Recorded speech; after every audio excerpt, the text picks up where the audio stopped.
देवर्षि नारद ने श्राप दिया था ब्रह्मा, पहले मेरे लिए थोड़ा जल ले आओ। भगवान विष्णु के समक्ष खड़े थे। का परिवार बाढ़ में बह गया कि प्रेम करे, लेकिन इतना मोह ना करे कि किसी वस्तु या व्यक्ति के बिना जीना असंभव लगने लगे। क्या होगा अगर आपका पूरा जीवन, आपका परिवार, आपके बच्चे, आपका घर केवल एक भ्रम निकले? मैं बात कर रही हूँ महागाथा बुक के बारे में। इसका मैंने 6 चैप्टर तक कंप्लीट करा दिया था, जिसमें शिव जी ने ब्रह्मा जी का एक सिर काट दिया था। और मैंने आपसे कहा था कि मैं इसकी स्टोरी जो है 100 स्टोरी है, उसमें जितना होगा मैं आपको कंप्लीट करा दूंगी, आपको देती रहूंगी। लेकिन व्यू कम आ रहा था और मेरे सब्सक्राइबर भी नहीं बढ़ रहे थे, तो मैंने छोड़ दिया था 6 चैप्टर तक कराकर। लेकिन मैंने आपसे कहा था कि मैं इसे कंप्लीट करा दूंगी, जितना होगा मैं आपको कंप्लीट कराऊंगी, होगा तो पूरा 100 स्टोरी कंप्लीट करा दूंगी। इसीलिए मैं आज से इसे फिर से स्टार्ट कर रही हूँ। आज है 7th चैप्टर और इसमें है नारद और माया। आज से मैं 7th चैप्टर स्टार्ट कर रही हूँ। आप भी मुझे सपोर्ट कीजिए, मेरे चैनल को सब्सक्राइब कीजिए, शेयर कीजिए, कमेंट कीजिए कि आपको क्या इसमें कमी लग रहा है, तो वो मुझसे शेयर कीजिए। मुझे मोटिवेशन मिलेगा, तभी मैं काम करती रहूंगी और आपके लिए भी कुछ अच्छा आपको दूंगी। मैं कोई खराब वीडियो मैं नहीं देती हूँ, इसमें मोटिवेशनल रहता है और इस बुक से भी आपको बहुत कुछ सीखने को मिलेगा। इसीलिए इस कहानी को आप मिस मत कीजिए और अगर मुझसे कहीं गलती हो जाए तो मुझे माफ कीजिएगा। मैं पूरा प्रयास करूंगी कि मुझसे कहीं गलती ना हो और इस बुक में जो जो लिखा है मैं उसे ही आपको प्रोवाइड करा रही हूँ। तो ये स्टोरी स्टार्ट होती है कि ब्रह्मांड की रचना शुरू हो चुकी थी, तो मैंने इसे भी आपको दे दिया है। ये पहले या 2nd चैप्टर में है। पीछे के जितने चैप्टर है उसे भी आप देखिएगा तो आपका कंसेप्शन क्लियर रहेगा, आपको पता चलता रहेगा कि ये कहानी क्या है और ये इसमें आगे क्या होगा। तो ब्रह्मांड की रचना प्रारंभ हो चुकी थी। तो ब्रह्मा जी के, जो मैंने 6 चैप्टर बताया था कि ब्रह्मा जी के 5 सिर थे, उसमें से एक सिर को शिव जी ने काट दिया था। क्यों काटा था, तो इसके लिए आपको 6 चैप्टर देखना पड़ेगा। तो ब्रह्मा जी के 4 सिर हो चुके थे और देवर्षि नारद जो थे उन्होंने श्राप दिया था। वो अपने इस श्राप के परिणाम को देख के चिंतित हो गए। देवर्षि नारद ने श्राप दिया था ब्रह्मा जी को। क्यों दिया था, 6 चैप्टर में है। और वो अपने श्राप के परिणाम को देखकर चिंतित हो गए थे। तो उत्तर पाने के लिए वे कहाँ पहुंचे, वो वैकुंठ पहुंच गए। वैकुंठ विष्णु जी का निवास, विष्णु जी जहाँ रहते हैं वहां वैकुंठ वो पहुंच गए। अपने श्राप के इतने बड़े परिणाम को देखकर नारद जी चिंतित हो गए और वैकुंठ पहुंचे भगवान विष्णु के पास और उन्होंने सारी घटना भगवान विष्णु को बताई। तो भगवान विष्णु मुस्कुराए। भगवान विष्णु ने कहा, ये सब माया है। नारद जी ने आश्चर्य से पूछा, माया? माया क्या है?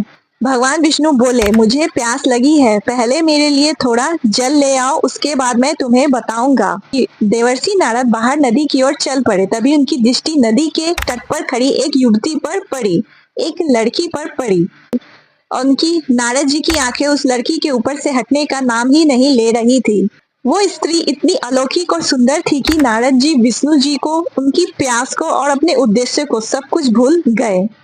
नारद जी ने उसी क्षण उस स्त्री से विवाह कर लिया और नदी के किनारे अपने लिए एक घर बना लिया।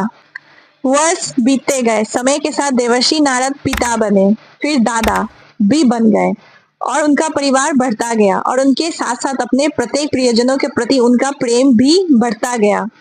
अब वही परिवार उनका समस्त संसार बन चुका था, वही उनका ब्रह्मांड था। सब कुछ मानो सदा के लिए सुखमय प्रतीत हो रहा था कि एक दिन अचानक आकाश में काले बादल छा गए, गर्जना होने लगा और मूसलाधार वर्षा शुरू हो गई। नदी उफान पर आ गई। उसका प्रचंड जल उनके घर, नारद जी के घर और उनके परिवार पर टूट पड़ा और देखते ही देखते नारद जी के समस्त प्रियजन उस बाढ़ में क्या हो गए, बह गए। नारद जी स्वयं भी उस भयंकर धारा में असहाय होकर बहने लगे और तभी अचानक उन्होंने स्वयं को पुनः कहाँ पाया, वैकुंठ में पाया। वे भगवान विष्णु के समक्ष खड़े थे। विष्णु जी मुस्कुराकर बोले, नारद, जल कहाँ है? मैंने तो कहा था कि मुझे प्यास लगी है। युवा ऋषि स्तब्ध रह गए। मेरी पत्नी, मेरे बच्चे, मेरा घर, इन विचारों ने उनके हृदय को बाण की भांति भेद दिया। माया उन्हें समझ में आने लगा। ये सब एक विशाल भ्रम था। माया। भगवान विष्णु मुस्कुराए और बोले, अब समझे, यही दुख माया से उत्पन्न होता है, उस भौतिक संसार के प्रति आसक्ति से, जो नश्वर है, क्षणभंगुर है। जैसे ब्रह्मदेव को शत्रुपा के प्रति हुई थी, ब्रह्मा जी को शत्रुपा के प्रति हुई थी वही आसक्ति। विष्णु जी ने कहा कि माया हमें भ्रमित कर देती है। वो हमें अनंत सत्य को भुलाकर सीमित वस्तुओं के पीछे दौड़ने पर विवश कर देती है। माया वो हमें भुला देती है कि परब्रह्म ही एकमात्र सत्य है, वही अंतिम और अखंड वास्तविकता है। उसके अतिरिक्त सब कुछ उस रेत के समान है जो मुट्ठी में टिकती नहीं, उंगलियों के बीच से फिसल जाती है। मनुष्य केवल तभी मोक्ष प्राप्त कर सकता है जब वो माया के बंधनों से मुक्त हो जाए। भगवान विष्णु ने नव सृजित और आबाद होते ब्रह्मांड की ओर देखा और पुनः मुस्कुराए। फिर उन्होंने कहा, स्वयं को तैयार रखो नारद, आगे बहुत अधिक माया आने वाली है। तो इस कथा से हमें क्या सीख मिलती है, इस सीख को भी आप सुन लीजिए और कथा कैसी लगी मुझे जरूर बताइएगा। तो इस कथा से, इस चैप्टर से हमें क्या सीख मिलती है कि संसार क्या है, नश्वर है। क्यों? क्योंकि नारद जी ने अपनी पत्नी, बच्चे, घर को ही अपना क्या मान लिया था, पूरा संसार, पूरा ब्रह्मांड मान लिया था। लेकिन एक क्षण में सब समाप्त हो गया।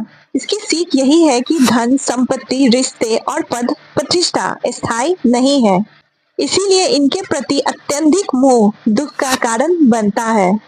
दूसरा कि माया हमें वास्तविक सत्य से दूर कर देती है, वास्तविक सत्य से दूर कर देती है। जैसे कि नारद केवल पानी लाने गए थे, लेकिन क्या हुआ, एक सुंदर स्त्री को देखकर वो अपना उद्देश्य ही भूल गए।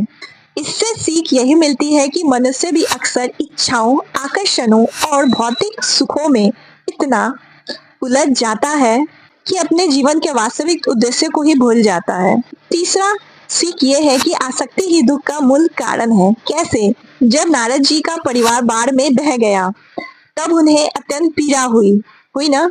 ये पीड़ा प्रेम से नहीं, बल्कि मोह और आसक्ति से उत्पन्न हुई थी। इसकी सीख यही है कि प्रेम करे, लेकिन इतना मोह ना करे कि किसी वस्तु या व्यक्ति के बिना जीना असंभव लगने लगे। इसमें चौथी सीख ये है कि समय और जीवन एक भ्रम जैसी है। कैसे? जैसे नारद जी को लगा उन्होंने वर्षों तक परिवार के साथ जीवन बिताया, जबकि वैकुंठ में विष्णु जी के लिए वो केवल कुछ क्षणों का समय था। इससे सीख यही मिलती है कि जिसे हम बहुत बड़ा और स्थायी मानते हैं, बहुत बड़ा भी मानते हैं और स्थायी भी मानते हैं, वो ब्रह्मांडीय दृष्टि से क्षणिक हो सकता है। पांचवा, परम सत्य केवल ईश्वर है। विष्णु जी बताते हैं कि परब्रह्म ही क्या है, एकमात्र सत्य है, बाकी सब परिवर्तनशील है। इससे क्या सीख मिलती है? जो बदलता है वो अंतिम सत्य नहीं होता। आत्मा और परमात्मा का ज्ञान ही स्थायी शांति देता है। ये सीख बहुत जरूरी है हमारे अपने जीवन को आगे बढ़ाने के लिए, इसे मिस मत कीजिए। आखिरी में यही कहूंगी कि ये बुक हमें यही संदेश देना चाहता है कि संसार में रहे, अपने कर्तव्यों का भी पालन करें, प्रेम करें, परंतु मोह में मत डूबे, क्योंकि जो आज हमारा है वो कल बदल सकता है। परम सत्य केवल ईश्वर है। तो कैसा लगा आप सभी को मेरा ये वीडियो? अच्छा लगा होगा तो लाइक शेयर सब्सक्राइब कीजिएगा और कमेंट करके बताइएगा कि कैसा लगा। मैं नेक्स्ट वीडियो में इसके 8 चैप्टर को भी बता दूंगी और बाकी जो मैंने वीडियो शेयर किया आप सभी से उसे भी देखिएगा। तो मिलती हूँ नेक्स्ट वीडियो में, तब तक के लिए bye everyone. Success mantra with Srini Mukherjee channel को सब्सक्राइब कर लीजिए।